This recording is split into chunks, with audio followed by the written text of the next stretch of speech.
প্রশ্ন হচ্ছে, জনগণ কি শুধু তার ভোটের অধিকারই প্রয়োগ করতে চায়, নাকি এই দেশ এবং এই সংবিধান এবং রাজনৈতিক দল যারা ক্ষমতা থাকে তাদের কাছে আরো অন্য কিছু চায়? দর্শক প্রান্তিক আলোচনায় আজকের বিষয় দেশের জনগণ।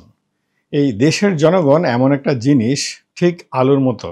আপনি যে কোনো তরকারিতে এর ব্যবহার করতে পারবেন। তদ্রূপ রাজনৈতিক দলগুলো এবং রাজনৈতিক দলের নেতাকর্মীরা যখন দেশের বিভিন্ন প্রসঙ্গে বক্তব্য রাখে, সবার সেমিনারে বক্তব্য দেয়, সেখানে দেখবেন ম্যাক্সিমাম কথার সাথে এই দেশের জনগণকে জুড়ে দেয়। দেশের জনগণ এটা চায়, দেশের জনগণ ওটা চায় না, দেশের জনগণ এটা ভালো মনে করছে না, দেশের জনগণ আন্দোলন করতে চায়, দেশের জনগণ পথে নামতে চায়, দেশের জনগণ এটা করতে চায়, ওটা করতে চায়। আসলে দেশের জনগণ চায় কি চায় না সেটা আপনি বুঝবেন কিভাবে?